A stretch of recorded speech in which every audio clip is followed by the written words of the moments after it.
BA first year political science की online class में आपका फिर से स्वागत है। देखिए, मैंने आपको बताया था पिछले ऑनलाइन क्लास में कि राज्य की उत्पत्ति के विभिन्न सिद्धांतों में मैंने आपको दो सिद्धांत पहले बता चुका। राज्य की उत्पत्ति का दैवीय सिद्धांत, जिसमें यह निर्धारित था कि राज्य की उत्पत्ति किसी अन्य कारणों से नहीं बल्कि या तो ईश्वर के द्वारा या ईश्वर के प्रतिनिधि के द्वारा निर्धारित की गई थी। इसके बाद उसकी आलोचनाएं भी बताई गई थी, कैसे ये सत्य नहीं हो सकता कि राज्य की उत्पत्ति दैवीय आधार पर है। इसके बाद बताया था मैंने कि राज्य की उत्पत्ति का शक्ति सिद्धांत, जो इस बात का निर्धारण करता है कि राज्य की उत्पत्ति किसी अन्य कारणों से नहीं बल्कि सबल व्यक्तियों ने निर्बल व्यक्तियों के ऊपर अधिकार जमा कर राज्य जैसी संस्था का निर्माण किया है, लेकिन यह हिंसा पर आधारित होने के कारण इसे भी अपन पूर्ण नहीं मान सकते। इसके बाद दे रखा है आपकी राज्य की उत्पत्ति का समझौता सिद्धांत, जो तीसरा महत्वपूर्ण यानी कि सिद्धांत। सामान्यतः अपन यह मानते हैं कि राज्य की उत्पत्ति के समझौता सिद्धांत में तीन महत्वपूर्ण विद्वान जो मध्यकाल के रहे हैं और उन्होंने समझौता सिद्धांत को दिया है। इनके अनुसार कहने का तात्पर्य यह था कि राज्य ना तो एक स्वाभाविक संस्था है और ना ही एक दैवीय संस्था और ना ही यह शक्ति का परिणाम है, बल्कि इसकी उत्पत्ति व्यक्तियों ने सामंजस्य के आधार पर एक समझौते के आधार पर की है। तो सामान्यतः इन विचारकों पे अपन कह सकते हैं, जैसे पहला है थॉमस हॉब्स, दूसरा है जॉन लॉक और तीसरा है जीन जैक्स रूसो।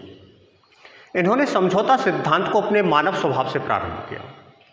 मानव स्वभाव के आधार पर उन्होंने प्राकृतिक अवस्था का चित्रण किया और प्राकृतिक अवस्था के आधार पर ही फिर उन्होंने समझौते का कारण बताया कि किस प्रकार से समझौता किया गया और समझौते का कारण जिस प्रकार से निर्धारित हुआ और उसके परिणाम स्वरूप जिस राज्य का निर्माण हुआ उसके परिणाम बताया कि राज्य कैसा होता है।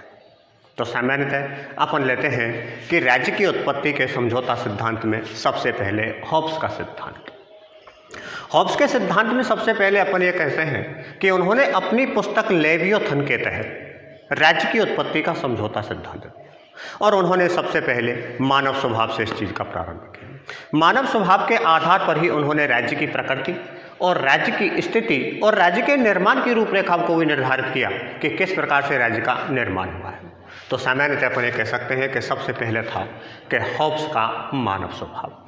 हॉब्स ने मानव स्वभाव में ऐसे बुरे गुणों का समायोजन किया जिसके आधार पर अपन ये कह सकते हैं कि राज्य में रहने वाले व्यक्ति या कुछ व्यक्ति एक प्रकार से किस प्रकार का स्वभाव रखते हैं और उस स्वभाव के आधार पर ही उन्होंने राज्य की प्रवृत्ति को और राज्य की स्थिति को निरूपित किया।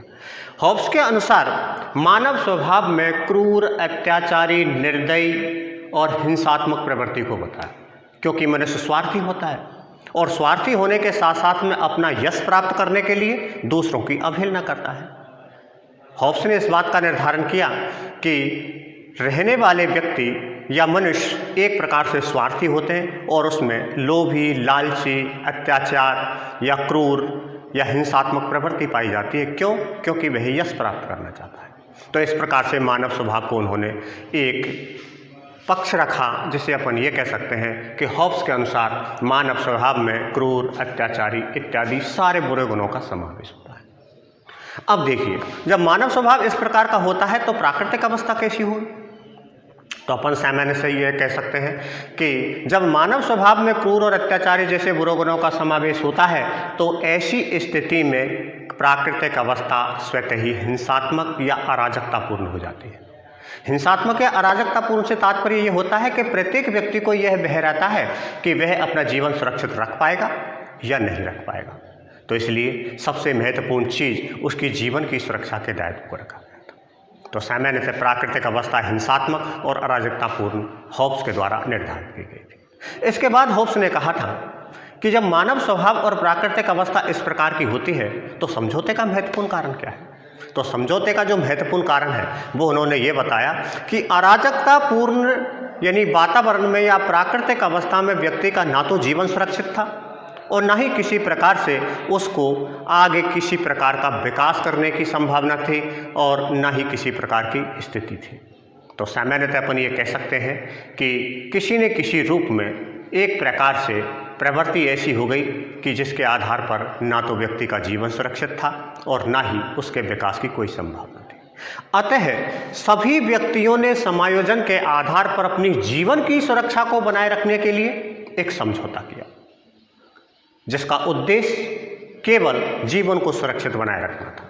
अब अपन कह सकते हैं कि जिस राज्य की कल्पना की गई थी या जिस संप्रभु शक्ति की यानी कि कल्पना की गई थी या निर्माण किया गया था, समस्त शक्तियां उन व्यक्तियों को उस संप्रभु शक्ति को सौंप दिए गए थे। अपने पास केवल एक शक्ति रखी थी और वो थी जीवन की स्वतंत्रता।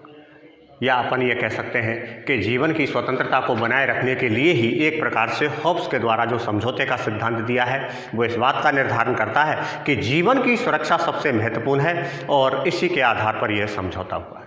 अब देखिए कि समझौता का परिणाम क्या निकलता है। समझौते का परिणाम फिर ये निकलता है कि अगर जीवन की सुरक्षा के लिए जो समझौता किया गया और सारी शक्तियाँ एक संप्रभु शक्ति में सौंप दी गई, तो ऐसे में एक ऐसे निरंकुश राज्य की स्थापना होती है जो पूर्ण रूप से जीवन की सुरक्षा को बनाए रखने के बाद में किसी कार्य के प्रति या किसी भी अधिकार के प्रति उत्तरदायी नहीं रहते और सभी व्यक्तियों को उसके आदेशों की पालना करनी पड़ती है। और यही कारण है कि हॉब्स के द्वारा दिए गए सिद्धांत में मानव स्वभाव, प्राकृतिक अवस्था और समझौते के कारणों में अंतिम रूप से समझौते का जो परिणाम है एक ऐसे निरंकुश राज्य की स्थापना करता है जो पूर्ण रूप से समस्त शक्तियों का धनी होता है और केवल जीवन की स्वतंत्रता को बनाए रखने के लिए यह समझौता किया गया। लेकिन इस समझौते की फिर आलोचना भी की गई थी। सामान्यतः ये मानते हैं कि मानव स्वभाव का यह एकाकी चित्रण करता है, अर्थात मानव स्वभाव में केवल क्रूर, अत्याचारी या बुरे गुणों का ही समावेश नहीं होता, उसमें प्रेम, सहानुभूति, एक दूसरे के प्रति लगाव, इस प्रकार की भावनाएं पैदा होती हैं। लेकिन हॉब्स ने इस प्रकार का किसी भी प्रकार का उल्लेख अपने इस सिद्धांत में नहीं किया है और इसलिए अपन ये मान सकते हैं कि वह मानव स्वभाव का केवल एक पक्षीय चित्रण करता है। दूसरी आलोचना यह है कि वह समझौते के परिणाम स्वरूप जिस प्राकृतिक अवस्था का चित्रण करता है वह भी गलत है, क्योंकि जब मानव स्वभाव में क्रूर और अत्याचारी गुणों के साथ साथ में प्रेम और सहानुभूति के गुण अगर पैदा होते हैं तो ऐसी स्थिति में क्या प्राकृतिक अवस्था अराजकतापूर्ण रह जाती है? ऐसा कुछ नहीं होता। अराजकतापूर्ण नहीं बल्कि सहयोगात्मक भी पाई जाती है, लेकिन हॉब्स ने कहीं इसका चित्रण नहीं किया। इसके अलावा देखिए कि हॉब्स ने एक बात और कही कि सभी व्यक्तियों ने समझौते के परिणाम स्वरूप अपनी समस्त शक्तियां उस संप्रभु शक्ति को सौंप दी जिसका दायित्व केवल जीवन की स्वतंत्रता को बनाए रखना था। लेकिन हॉब्स यह स्पष्ट नहीं करता कि वास्तविक रूप से समझौता सभी व्यक्तियों के मध्य हुआ है या सभी व्यक्तियों और राज्य के मध्य हुआ है। तो ये कोई स्पष्टीकरण भी नहीं देता कि समझौता एक हुए हैं अथवा दो। तो इस प्रकार से अपन ये कह सकते हैं कि हॉब्स का जो ये समझौता सिद्धांत है वो पूर्ण रूप से अच्छाई रखते हुए भी इसमें कुछ यानी कमियां निर्धारित हैं। इसी प्रकार से दूसरा देखिए आपका लॉक यानी जॉन लॉक। इन्होंने भी अपने समझौता सिद्धांत के तहत मानव स्वभाव, प्राकृतिक अवस्था, इन्हीं चीज़ों का चित्रण किया है, लेकिन उन्होंने थोड़ा सा इससे हट के दिया है। यानी अपन ये कह सकते हैं कि हॉब्स के बिल्कुल विपरीत इस अवधारणा को जन्म दिया है। जैसे अपन ये मानते हैं कि लॉक ने अपनी पुस्तक थी शासन पर 2 निबंध के तहत समझौता सिद्धांत को दिया है। तो मानव स्वभाव के आधार पर देखिए कि मानव स्वभाव के आधार पर उन्होंने बिल्कुल विपरीत इससे कहा कि मानव स्वभाव में सहयोग, सहानुभूति, प्रेम, पारस्परिक सहयोग इत्यादि भावनाएं पाई जाती हैं और इसी के आधार पर व्यक्ति आगे चलकर एक दूसरे का सहयोग प्रदान करते हैं। अब देखिए कि जब मानव स्वभाव इस प्रकार का होता है तो फिर प्राकृतिक अवस्था कैसी हो जाती है। तो उन्होंने कहा कि प्राकृतिक अवस्था एक प्रकार से सहयोगात्मक और लगावपूर्ण थी जिसमें एक दूसरे के प्रति भावनाएं प्रदर्शित होती हैं। अब जब ऐसी स्थिति मानी जाती है, सामान्यतः अपन ये कह सकते हैं कि जब मानव स्वभाव में अच्छे गुणों का समावेश हो और प्राकृतिक अवस्था अच्छी पाई जाती हो तो फिर समझौता करने का कारण क्या था।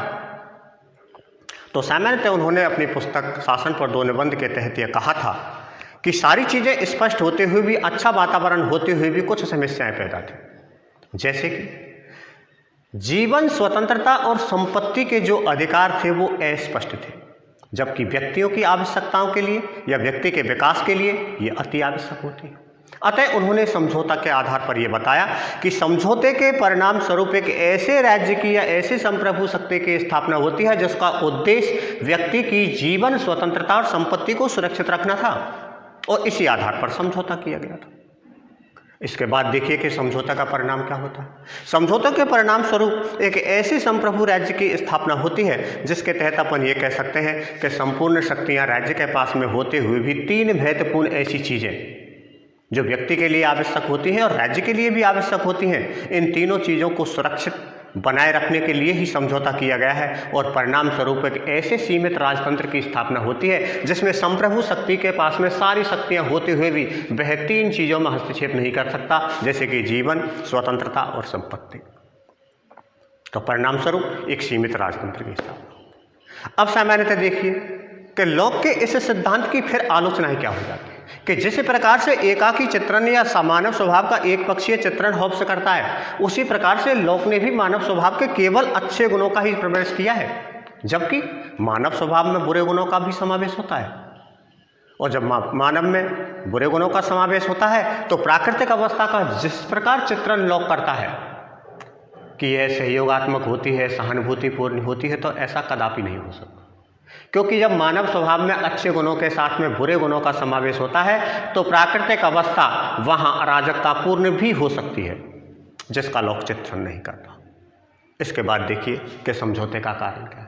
समझौते के कारणों में ये निर्धारित कर दिया गया था कि वास्तविक रूप से कि जीवन, स्वतंत्रता और संपत्ति की सुरक्षा करना होता है, लेकिन यहाँ पर जॉन लॉक की एक कमी रही है कि जीवन, स्वतंत्रता और संपत्ति का अधिकार कितने व्यापक रूप में प्रदान किया जाएगा और किस रूप में यह कार्य करेगा, इसका कहीं पर कोई उल्लेख नहीं है। दूसरी तरफ ना वह इस बात का स्पष्टीकरण करता है कि समझौते किस प्रकार से हुए हैं, या तो समस्त व्यक्तियों के मध्य समझौता हुए हैं या किसी प्रकार से व्यक्ति समूह और राज्य के मध्य समझौता हुआ। तो इस प्रकार की कुछ इसकी भी आलोचनाएं मानी। इसके बाद देखिए कि जीन जैक्स रूसो जिन्होंने इन दोनों ही विचारकों से, हॉब्स, लॉक, इन दोनों ही विचारकों से अपनी भिन्न यानी कि परिभाषा दी है, और ये मानता है कि राज्य की उत्पत्ति हुई तो समझौते के परिणाम स्वरूप है, लेकिन वास्तविक रूप से देखा जाता है कि समझौता किस प्रकार से किया गया था और किस प्रकार से मानव स्वभाव। आपको पॉइंट हमेशा वही रहेंगे कि मानव स्वभाव, प्राकृतिक अवस्था, समझौते का कारण और समझौते का परिणाम, और इसके बाद उसकी आलोचना। तो इसी आधार पर अपन ये कह सकते हैं कि लॉक ने भी मानव स्वभाव को किस प्रकार से प्रदर्शित किया। रूसो मानता है कि मानव स्वभाव में ना तो अच्छे गुणों का समावेश होता है और ना ही बुरे गुणों का समावेश होता है, बल्कि वह कोरे कागज की तरह साफ और स्वच्छ माना जाता है, जिसमें किसी प्रकार की भावनाएं उत्पन्न नहीं होती। इस प्रकार से मानव स्वभाव। लेकिन अगर इस प्रकार की प्रवृत्ति पाई जाती है कि मानव में किसी भी प्रकार की कोई प्रवृत्ति नहीं होती, ना उसमें अच्छे गुण होते हैं और ना ही वह पूर्ण रूप से यानी उसमें बुरे गुण होते हैं, वह कोरे कागज की तरह साफ होता है, तो क्या प्राकृतिक अवस्था कैसी हो? तो प्राकृतिक अवस्था के बारे में कहा था कि यह अराजकतापूर्ण है, कि जिस प्रकार से पशु प्रवृत्ति पाई जाती है कि जिन्हें केवल अपने आप से मतलब होता है, अपनी आवश्यकताओं की पूर्ति से मतलब होता है और अन्य किसी भी चीज़ से नहीं होता, तो यहाँ पर एक प्रकार से प्राकृतिक अवस्था पाशविक हो जाती है, यानी पशु प्रवृत्ति। ऐसी स्थिति थी, सभी व्यक्ति अपनी मस्ती में मस्त थे और सभी व्यक्ति किसी के साथ में कोई ना तो अच्छाई थी, ना ही किसी के साथ में बुराई थी, ना किसी के साथ में प्रेम भाव था और ना ही किसी के पास में दुश्मनी। तो ऐसी स्थिति में समझौते करने की आवश्यकता क्या यानी महसूस क्यों हुई? तो सामान्यतः यहाँ पर बताया गया है कि समझौते का महत्वपूर्ण जो कारण है, वहाँ पर प्राकृतिक अधिकार स्पष्ट नहीं थे, क्योंकि प्राकृतिक अधिकारों का स्पष्टीकरण होना बहुत जरूरी है, और प्राकृतिक अधिकार अगर स्पष्ट नहीं होते हैं तो कोई व्यक्ति हो सकता है प्राकृतिक संसाधनों का उपयोग ज़्यादा करता हो और दूसरा उनका कम करता हो। तो इसी आधार पर अपने कह सकते हैं कि प्राकृतिक अधिकारों के स्पष्टीकरण के लिए यह समझौता किया गया। और फिर समझौते के परिणाम स्वरूप एक ऐसी संप्रभु शक्ति की स्थापना की गई थी जिन्होंने राज्य का नाम नहीं देकर सामान्य इच्छा का नाम दिया था। सामान्य इच्छा से तात्पर्य यह था कि सभी व्यक्तियों की इच्छा के परिणाम स्वरूप एक ऐसी संप्रभुता की स्थापना की गई थी जो समस्त अधिकारों को यानी संप्रभु को सौंप देती है, जिसे अपन सामान्य इच्छा कहते हैं। और सामान्य इच्छा का यह दायित्व है कि प्राकृतिक अधिकारों का स्पष्टीकरण करें। लेकिन अब समस्या यही होती है कि जिस प्रकार से इन्होंने मानव स्वभाव, प्राकृतिक अवस्था, समझौते का कारण और समझौते का परिणाम बताया, उसी के अनुसार अपन ये कह सकते हैं कि इन्होंने अंतिम रूप से जैसे सामान्य इच्छा की चर्चा की है, तो यहीं से अपन की आलोचना निकल के आती है कि पहली बात तो आपको यही 2-3 आपको आलोचना मिल जाती है कि पहली बात तो यह है कि मानव स्वभाव में कोरे कागज की तरह साफ नहीं होता, कुछ न कुछ अच्छे एवं बुरे गुणों का समावेश अवश्य पाया जाता है। दूसरी तरफ दूसरी आलोचना सबसे महत्वपूर्ण ये मानी जाती है कि यदि प्राकृतिक अवस्था पार्श्विक प्रवृत्ति की पाई जाती है, पशु प्रवृत्ति की पाई जाती है, तो समझौते होने के या राज्य जैसी संस्था का विचार उसके दिमाग में आया कैसे, जबकि उनके पास में तो कोई विचार थे ही नहीं। इसके बाद एक आलोचना ये भी मानी जाती है कि यदि वास्तविक रूप से अगर समझौते के माध्यम से एक सामान्य इच्छा की अगर स्थापना की जाती है, तो ये वास्तव में सामान्य इच्छा राज्य में निवास करती कहाँ है, किससे कहते हैं सामान्य इच्छा। और दूसरी तरफ देखिए कि अगर हम रूसो का अगर सामान्य इच्छा का सिद्धांत देख रहे हैं, तो सामान्य इच्छा को उन्होंने 2 भागों में बांट दिया, एक वास्तविक इच्छा और एक यथार्थ इच्छा। लेकिन देखी जाती है कि वास्तविक इच्छा को उन्होंने व्यक्तिगत हितों से जोड़ दिया और यथार्थ इच्छा को उन्होंने आदर्शवादी विचारधारा से जोड़ दिया।